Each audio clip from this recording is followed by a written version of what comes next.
Assalamualaikum warahmatullahi wabarakatuh.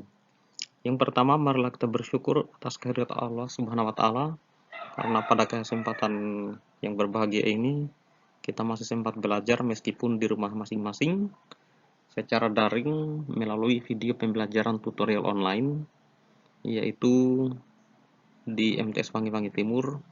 Pada kelas 7 kita akan belajar tentang ilmu fikih, mata pelajaran fikih pada bab 5, yaitu tentang zikir dan doa sesudah sholat. Adapun kompetensi dasar yang akan kita capai pada pembelajaran yang pertama adalah mengamalkan zikir dan doa sebagai bukti ketaatan kepada ajaran Islam. Yang kedua adalah menjalankan perilaku santun dan optimis sebagai implementasi dari pemahaman tentang zikir dan doa setelah sholat. Yang ketiga adalah menganalisis keutamaan zikir dan berdoa setelah sholat. Dan yang keempat adalah mengkomunikasikan hasil analisis tentang keutamaan zikir dan doa setelah sholat. Selanjutnya kita melangkah pada tujuan pembelajaran yang akan kita capai pada bab ini. Adapun tujuan pembelajaran kita yaitu yang pertama menunjukkan keimanan terhadap Allah Subhanahu wa Ta'ala sebagai Al-Basar atau Zat yang Maha Penderma bagi umat manusia melalui pelaksanaan zikir dan doa setelah sholat fardu.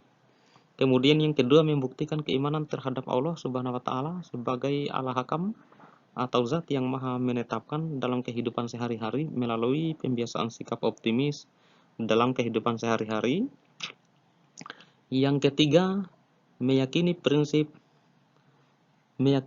prinsip tahadur sebagai bagian dari ajaran Islam yang membentuk kesolehan individual dan kesolehan sosial yang menjunjung tinggi optimisme dalam perilaku sehari-hari.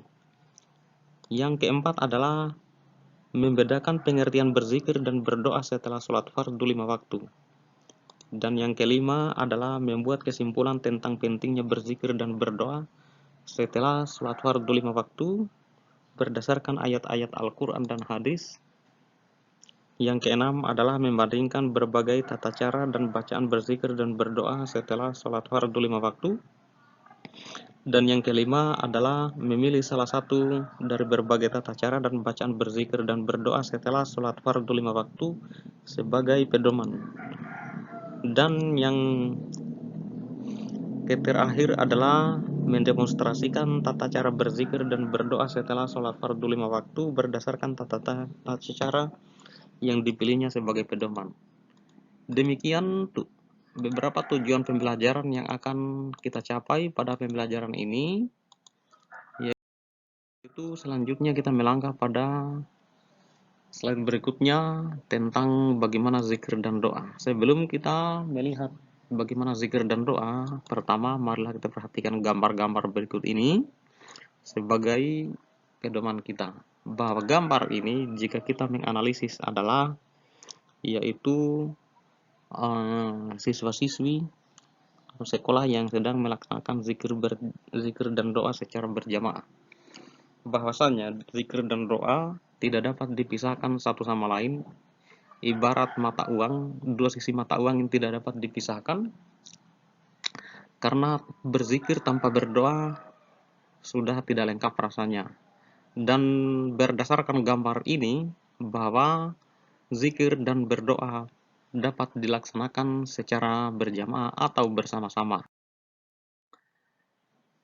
Setelah itu, marilah kita melihat pada pengertian zikir dan berdoa, yaitu bahwa berzikir dan berdoa itu berakar dari kata az-zikra yang bermakna dasar mengingat, dan berdoa berakar dari kata dasar ad-du'a yang bermakna dasar mengajak. Jadi kita perlu ketahui bahwa zikir berasal dari kata az-zikra dan doa berasal dari kata ad-du'a, yang untuk az-zikra artinya adalah mengingat, dan ad-du'a berarti mengajak, memanggil, meminta tolong atau memohon sesuatu. Dan kita harus bisa membedakan istilah yang pertama az-zikr dan istilah yang kedua yaitu ad-du'a. Nah, selanjutnya perhatikan tabel di bawah ini bahwa tentang perbedaan zikir dan berdoa. Bahwa unsur-unsur yang pertama dilakukan secara berjamaah atau sendirian. Berzikir dapat dilakukan secara berjamaah atau sendirian.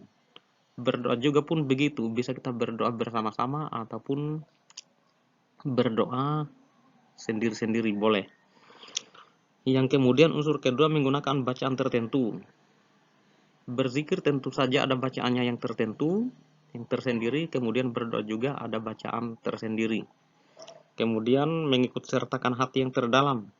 Sama-sama kita mengikut sertakan hati yang terdalam, berzikir dan berdoa pun begitu. Kemudian unsur keempat adalah mengikut sertakan berbagai perbuatan nyata. Berzikir itu harus kita melakukan perbuatan yang nyata, harus kita ikut sertakan perbuatan yang nyata, sedangkan berdoa tidak perlu. Kemudian berzikir dan berdoa sama-sama mengandung unsur pengharapan. Kemudian unsur yang selanjutnya, berzikir dan berdoa sama-sama mengandung unsur untuk mengingat. Kemudian berzikir dan berdoa sama-sama ditujukan kepada Allah Subhanahu wa taala, tidak kepada yang lainnya. Dan berzikir dan berdoa sama-sama dilakukan dalam waktu-waktu tertentu. Kemudian berzikir dan berdoa sama-sama dilakukan dalam setiap saat. Itulah perbedaan dan persamaan berzikir dan berdoa ternyata hanya terletak pada mengikut sertakan pada perbuatan yang nyata.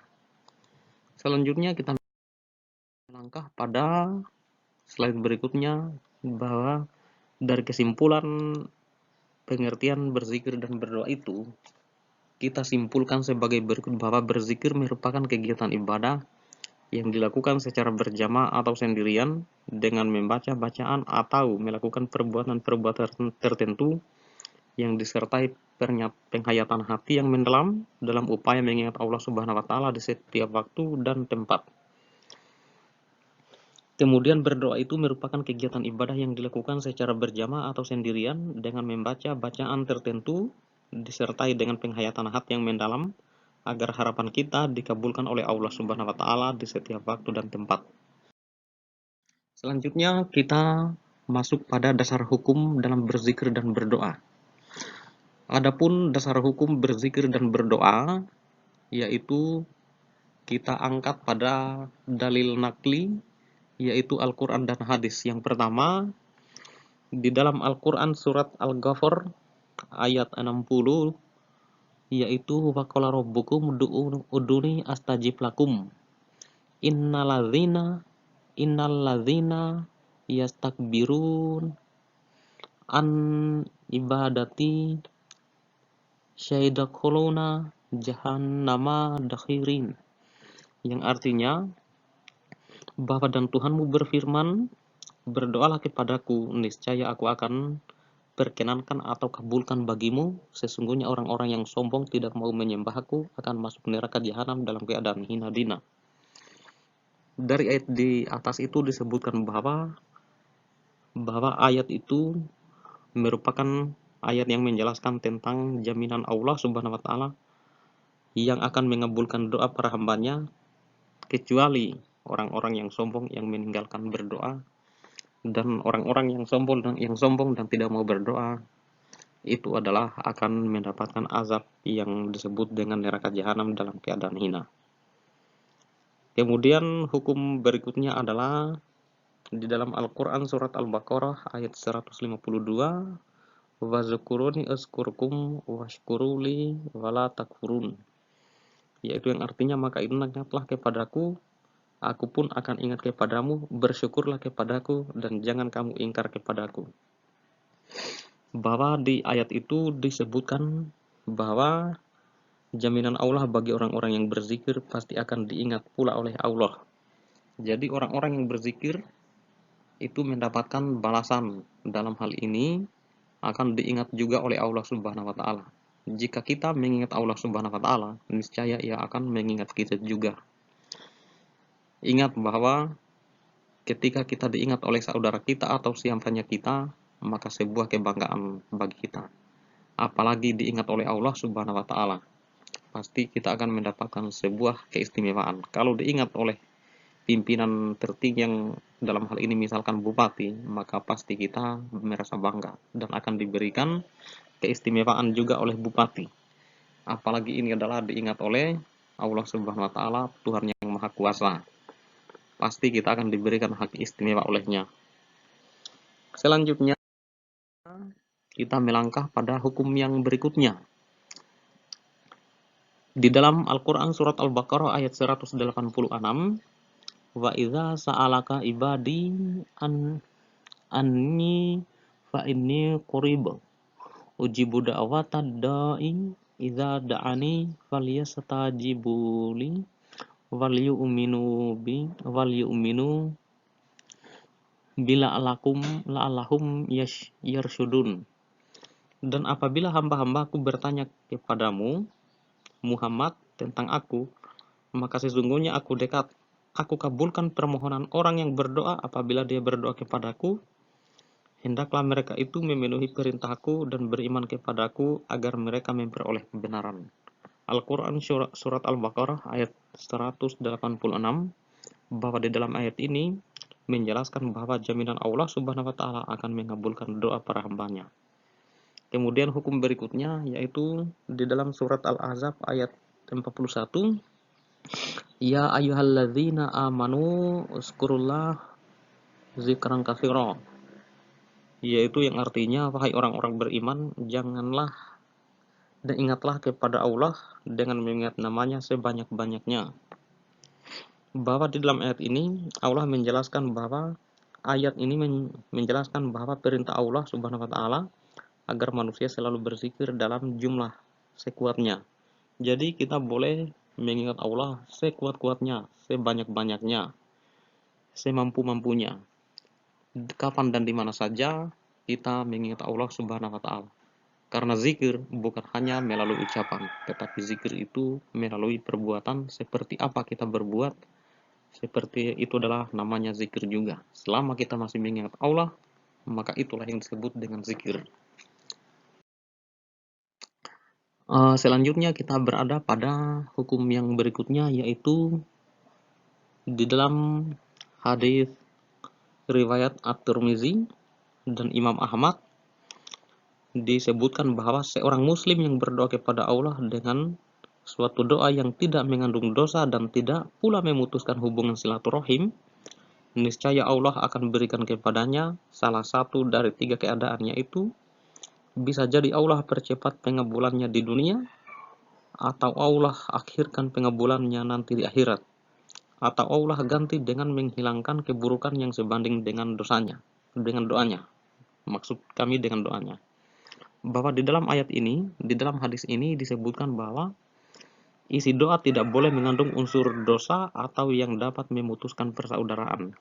Jadi ini adalah bagian dari 2 hal yang unsur doa yang sangat dilarang, yaitu unsur doa yang mengandung dosa atau unsur doa yang dapat memutuskan persaudaraan. Misalkan kita mendoakan kematian seseorang agar secepatnya, atau mendoakan seseorang agar mendapatkan musibah, itu adalah sangat dilarang oleh Allah Subhanahu wa taala. Adik-adik yang berbahagia, kemudian perlu Anda ketahui bahwa di dalam hadis ini juga disebutkan, dijelaskan bahwa Allah itu akan berikan kepadanya 3 keadaan. Kalau Allah tidak mengabulkan doa kita di dunia, berarti itu sudah menjadi simpanan akhirat, bahwa di akhirat akan selalu dikabulkan doanya. Kemudian bisa jadi diberikan di dunia tetapi tidak menjadi tabungan akhirat. Kemudian atau dapat juga Allah ganti dengan cara menghilangkan keburukannya dan yang sebanding dengan doanya. Itulah orang-orang berdoa akan selalu mendapatkan ganti dari Allah Subhanahu wa taala. Sehingga kesimpulannya adalah tidak ada doa yang sia-sia. Selanjutnya kita melangkah pada hukum yang berikutnya, bahwa perumpamaan orang yang mengingat nama Tuhannya dengan orang yang tidak menyebut nama Tuhannya laksana orang hidup dan orang mati. Jadi perbedaannya itu adalah dalam hadis ini disebutkan bahwa orang yang tidak berzikir hakikatnya itu adalah dinyatakan seolah-olah sudah mati di sisi Allah Subhanahu wa taala.